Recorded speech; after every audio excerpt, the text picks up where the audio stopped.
உறவுகளுக்கு வணக்கம். நான் உங்கள் வழக்கறிஞர் மோ ஆனந்த். வருகின்ற சட்டமன்ற தேர்தலில் நாம் தமிழர் கட்சியில் கும்பகோணம் தொகுதி வேட்பாளராக விவசாய சின்னத்தில் போட்டியிடுகின்றேன். நாம் இன்றைய தினம் இந்த காணொலியில் பார்க்கின்ற கட்டடம் என்பது ஒரு சாதாரண கட்டடம் அல்ல, உயிர்காக்கும் சேவை மையம்.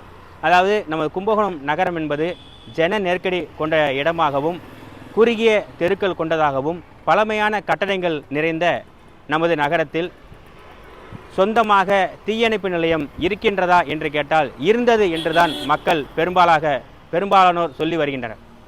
அது இருந்துச்சு, அது எங்கே இருந்துச்சு அப்படின்னு பார்த்தோம்னாக்கா, இப்போதைய கும்பகோணம் புதிய நீதிமன்றம் இயங்கி வரும் இடத்தில் பின்புறம் இருந்து வந்தது.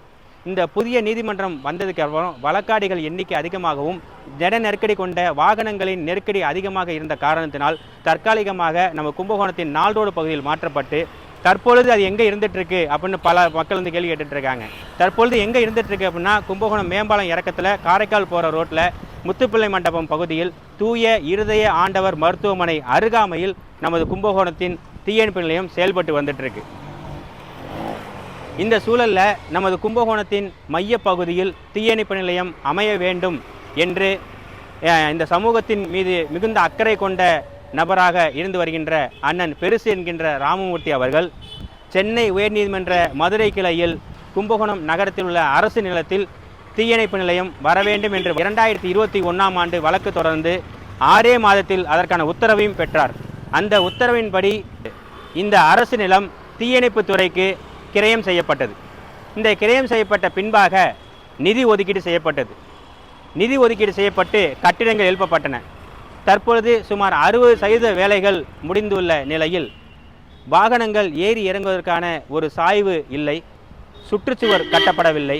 கேட்டால் இதை நிதி ஒதுக்கீடு பண்ணவே இல்லை, நிதி பத்தலை, அதனால் கிடப்பில் போட்டிருக்கேன்றாங்க. இது 1 மாதம் 2 மாதம் இல்லை, ஓராண்டுகள் ஆக போகின்றது. இந்த அவலநிலைக்கு யார் காரணம்? இதனால் யார் பாதிக்கப்பட போகிறா? ஆட்சியாளர்கள் பாதிக்கப்பட போகிறாங்களா, இல்லை அதிகாரிகள் பாதிக்கப்பட போகிறாங்களா, இல்லை அரசு தான் பாதிக்கப்பட போதா? உண்மையிலே பாதிக்கப்பட போகிறது யாருன்னா கும்பகோணம் பகுதி மக்கள் தான். ஏன் அவங்களை அப்படி சொல்கிறோம் அப்படின்னு கேட்டாக்க, ஒரு தீ விபத்து ஏற்படுது, நம்ம கும்பகோணம் நகரத்தில் ஒரு தீ விபத்து ஏற்படுது, இல்லை யார் வீட்லேயோ பாம்பு வந்துடுச்சு, இல்லை எரிவாயு வெடிப்பு ஏற்படுது, இல்லை குளத்துலையோ ஆற்றுலையோ யாரோ ஒரு குழந்தையோ வயதானவரோ யாரோ ஒருத்தர் விழுந்துட்டாங்க. அவங்கள காப்பாற்றுறது நம்ம யாரை முதல்ல அழைப்போன்னு பார்த்தீங்கன்னாக்கா தீயணைப்புத்துறை அதிகாரிகள் தான். அவர்கள் தான் நிமிடத்தில் வரக்கூடியவர்கள்.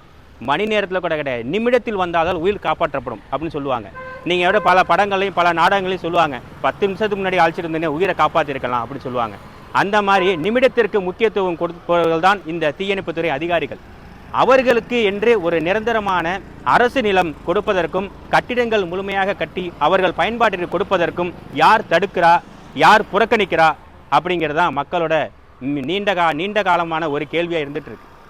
நாங்கள் இந்த காணொலி மூலம் கேட்டுக்கொள்கிறது என்ன அப்படின்னா, இந்த இடத்துல உடனடியாக கட்டுமான வேலைகள் துரிதமாக முடிக்கப்பட்டு மக்கள் பயன்பாட்டிற்கு இந்த தீயணைப்பு நிலையத்தை கொடுக்க வேண்டும் என்று கேட்டுக்கொள்கின்றோம்.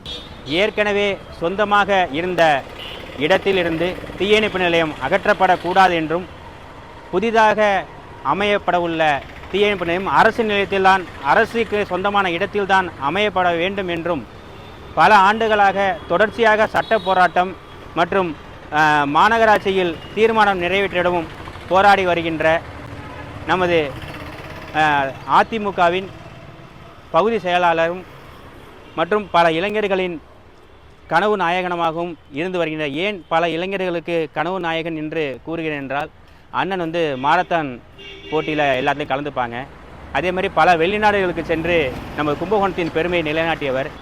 அவருடைய உடல் சார்ந்து எப்படி ஒரு ஆக்டிவாக வச்சிருக்கிறாரோ அதே மாதிரி அவரோட வாடையும் அந்த அளவுக்கு தொடர்ச்சியாக எழுச்சியாகவும் தொடர்ச்சியாக மக்களோட தொடர்பில் இருந்துகிட்ருக்கவர். இந்த மாதிரி சூழல் உள்ள ஒரு நபர்கிட்ட தான் நம்ம ஒரு முக்கியமான பேட்டி காண போகிறோம். அவர் செய்த சட்ட போராட்டங்கள் என்னென்ன, அவர் அடைந்த வழிகள் என்னென்ன, ஏன் இந்த தீயணைப்பு நிலையம் கும்பகோணத்தின் நகரத்தின் மையப்பகுதியில் அமைய வேண்டும் என்று இத்தனை ஆண்டுகாலமாக போராடி வருகின்றார் என்பதையும் அவரது வாய் வழியாகவே நாம் தெரிந்து கொள்ள விருப்பப்படுகிறோம். அண்ணா வணக்கம். இது சம்மந்தமாக இந்த தீயணைப்பு நிலையம் இந்த இடத்துக்கு வரணும்னு சொல்லி ஏற்கனவே இருந்த இடத்துல என்ன பிரச்சனை, ஏன் இப்போ இந்த இடத்துல மாற்றிருக்காங்க, சரி இந்த இடத்துல துரிதமாக செயல் பண்ணுங்கிறத நீ என்னென்ன சட்ட போராட்டம் பண்ணிக்கணும்னு நாங்கள் தெரிஞ்சு விருப்பப்படுறோண்ணே. நான் கும்பகோணம் மாநகர அதிமுகவுடைய பகுதி கழக செயலாளராக இருக்கேன். என் பேர் ராமமூர்த்தி.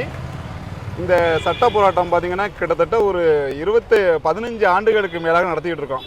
என்ன காரணம், 1926 தீயணைப்புத்துறை வந்து கும்பகோணம் மையப்பகுதியில் வந்து ஹாஸ்பிட்டல், எய்த்தால வணிக வரித்துறை, ஜிஹெச், கோர்ட்டு மையப்பகுதியில் இருந்தது. அது மாதிரி இடத்துல தான் வந்து திடீர்னு மாற்ற சொல்லி 2011 வந்து மருதானூர் பக்கம் கொண்டு போகிறதுக்கு வந்து இந்த திமுக அரசு செயல்பட்டது. அப்போதைக்கு திமுக 2011 செயல்பட்டாங்க. அப்போதைக்கு பார்த்தீங்கன்னாக்கா கவுன்சிலராக இருக்க நாங்கள் ஒரு தீர்மானம் கொண்டு வந்தோம், மையப்பகுதியிலிருந்து இந்த தீயணைப்புத்துறையை வந்து மாற்றக்கூடாதுன்னு மிகப்பெரிய போராட்டம் பண்ணணும். அது மட்டும் இல்லை, நாங்கள் ஒரு தீர்மானத்தை நிறைவேற்றி கொடுங்கன்னு சொல்லி அப்போது இருக்க தலைவரிடம் நம்ம வந்து தமிழகம் அவர்களிடம் கொடுத்தோம்.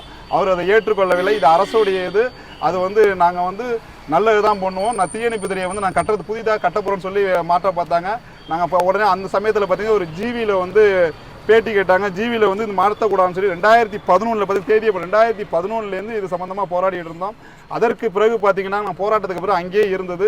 அப்புறம் 2021 திடீர்னு ஒரு 21க்கு பிறகு மாற்றக்கூடிய ஒரு சூழ்நிலை வந்தப்போ நாங்கள் உடனடியாக வந்து ஒரு மதுரை ஹைகோர்ட்டில் வந்து ஒரு ரிட்டு மனு தாக்கல் பண்ணோம். கும்பகோணம் மையப்பகுதியில் இதை வந்து மாற்றக்கூடாது. ஏன்னா 2004 வந்து ஒரு பள்ளி தீ விபத்து மிகப்பெரிய அளவில் உலகத்தையே உழுக்க அளவில் நடந்தது. இதில் கிட்டத்தட்ட 94 குழந்தைகள் வந்து பரிதாபமாக உயிரிழந்தது. தீயணைப்புத்துறை அருகில் கிட்டத்தட்ட 1 கிலோமீட்டர் பக்கத்தில் இருக்கக்கூடிய அங்கேருந்து போய் காப்பாற்றுறதுக்குள்ள ஒரு கிட்டத்தட்ட ஒரு 94 குழந்தை இறந்து போச்சு. அது பக்கத்தில் இருக்கிறது தான் நம்ம வீடே இருந்தது. நாங்கள் அந்த அளவுக்கு சிரமப்பட்டோம். அதனால தான் வந்து தீயணைப்புத்துறை மாற்றவே கூடாது என்று மிகப்பெரிய ஒரு போராட்டத்தில் இருந்தோம். இந்த சமயத்தெல்லாம் நம்ம நீதிமன்றத்தில் எடுத்து சொல்லி அவங்க சொல்லி ஒரு நம்ம ரிட்டு மனு தாக்கல் பண்ணி ஒரு 6 மாதத்துக்குள்ளே வந்து இந்த ஆட்சி அதிமுக ஆட்சி வந்து உடனே நம்ம மையப்பகுதியான இந்த தீயணைப்புத்துறையை வந்து கால்நடை மருத்துவமனைக்கு வந்து ரிஜிஸ்டர் பண்ணி கொடுத்துட்டாங்க தீயணைப்புத்துறைக்கு. இது சம்மந்தமாக கிட்டத்தட்ட 2,96,00,000 ரூபா பணத்தை ஒதுக்கி உடனடியாக கட்ட ஏற்பாடு செஞ்சாங்க. அதுக்கு ஆட்சி மாற்றம் ஏற்பட்டது. திமுக அரசு வந்ததுக்கப்புறம் அதை கிடப்பில் போட்டுட்டாங்க, பணம் ஒதுக்கியும். இப்போ சமீபத்தில் பார்த்தீங்கன்னாக்கா இப்போ தான் வந்து ஒரு 1.5 வருடத்துக்கு 2 வருடத்துக்கு முன்னாடி தான் அந்த இதை வந்து ஆரம்பித்து கட்டடம் கட்டி 1 வருடம் ஆச்சு. இந்த கட்டடம் 1 வருஷம் ஆகி இது வரைக்குமே எந்த ஒரு திறக்காமையே இந்த இப்போ உள்ள தீயணைப்புத்துறை பார்த்தீங்கன்னா கிட்டத்தட்ட திருநாகேஸ்வரம் போகிற வழியில் கிட்டத்தட்ட கும்பகோணத்துலேருந்து 5 கிலோமீட்டர் தள்ளி இருக்குது.